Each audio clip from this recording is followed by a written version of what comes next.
All right, some brand new Gallup poll numbers asking voters, what are the most important problems facing the country today? Look at this. Topping the list, the economy, 25%, unemployment and jobs second with 19%. Okay, no surprise there, but look at that.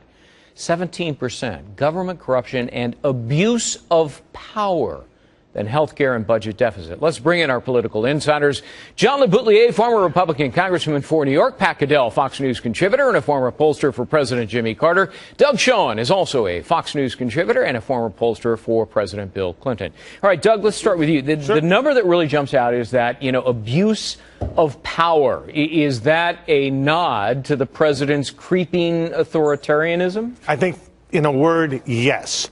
Bottom line, the American people, and this is across the board, have a sense that we have seen government showing profound contempt for the American people, for the rule of law, and a sense that government is responsive not to the people who elected them, but to themselves. There's profound contempt.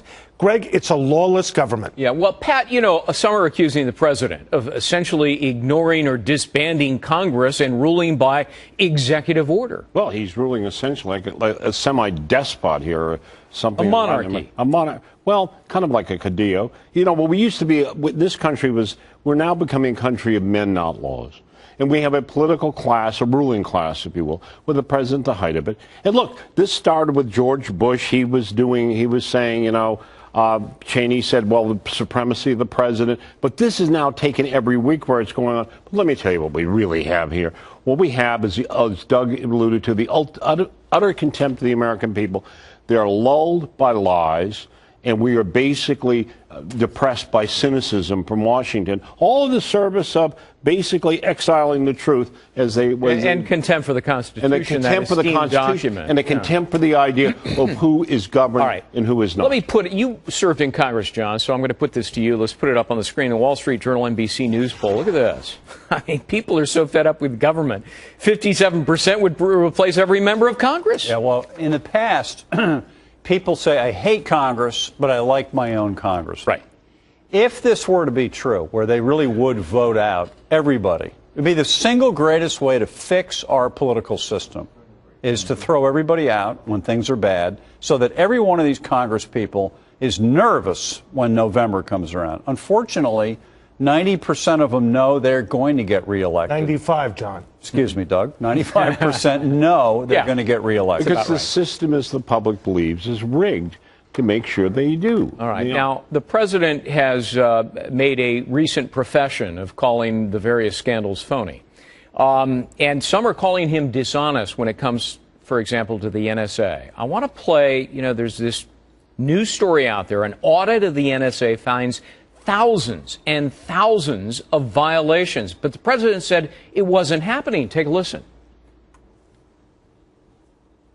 If you look at the reports, even the disclosures that Mr. Snowden's put forward, all the stories that have been written, what you're not reading about is the government actually abusing these programs and listening in on people's phone calls or inappropriately reading people's emails.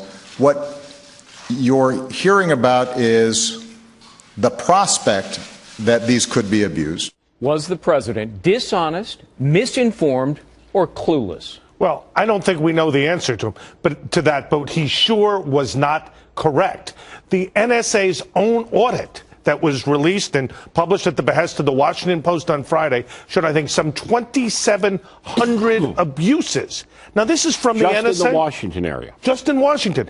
Greg, this is clearly a sense that, to go back to the Nixon days, of a statement by the president that's inoperative. And for every violation, 2,776, there could be thousands of Americans who were violated. That's my point, yes. As I said, it's only Washington. We haven't seen the whole area. And it's only an audit by themselves of themselves. But now, none of us... And of one collection unit, and there are a great many of them. But, Greg, why do we trust any agency to investigate itself? I mean, we don't. We're not allowed, when the IRS comes after us, we're not allowed to say, oh, I audited myself. And I'm glad you brought up the IRS. Here is another promise made by the president. This one back in May. Take a listen.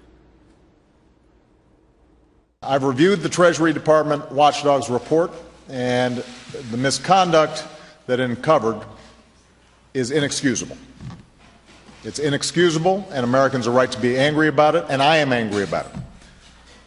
I will not tolerate this kind of behavior in any agency, but especially in the IRS, given the power that it has and the reach that it has into all of our lives.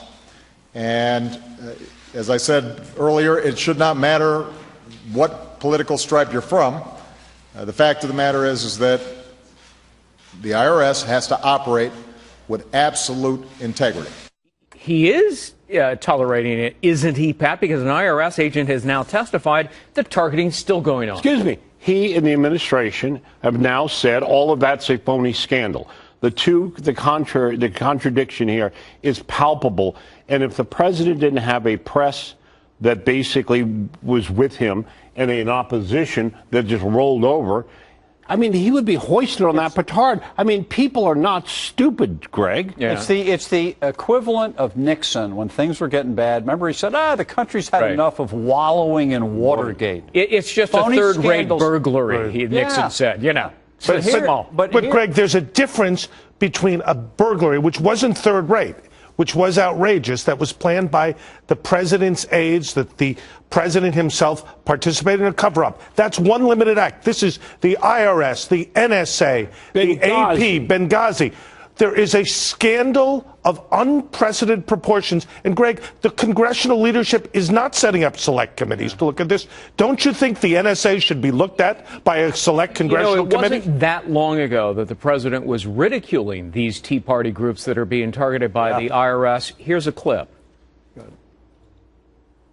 You've all seen the ads. Every one of these groups is run by Republican operatives. Every single one of them, even though they're posing as nonprofit groups with names like Americans for Prosperity, the Committee for Truth in Politics, or Americans for Apple Pie. I mean, I made that last one up,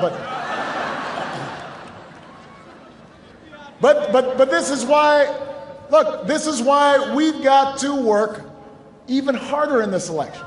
John? When he is saying that, he knew, and I think we can say this now, he knew that the IRS was targeting those groups because there was the head of the IRS had been 158 times. Right. The chief counsel. The chief counsel appointed by Obama visited was in on to the White House 158 and he times. okayed the criteria to use to monitor these groups.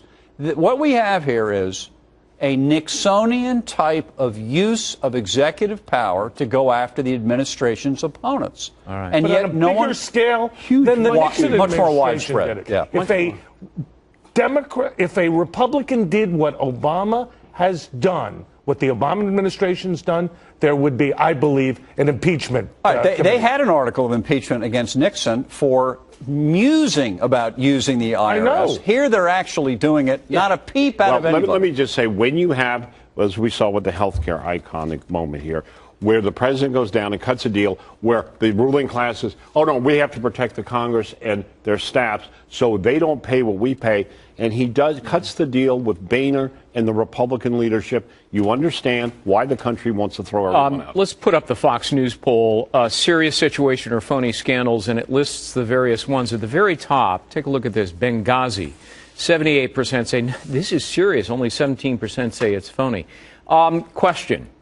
Is the president using intimidation? Is he trying to hide people who may have been involved and know something? Or is he simply running out the clock or all of the above? I think it's all of the above. Clearly, he's not making the survivors available. He's clearly running out the clock. And he's basically attacking his opponents for having the temerity to criticize him. Bottom line, this should be a democracy where free speech and dialogue back and forth goes. No, we're a banana republic. Yeah, checks and balances are gone, and we are moving to the I think we have got to now say, as bad as all of this is, that it's up to the opposition party to step up here and but they're not going to do it. But they're absent, John. I know, but the checks and balances of our system only work if they will stand up, at least on Benghazi. All right, guys, got to take a quick break.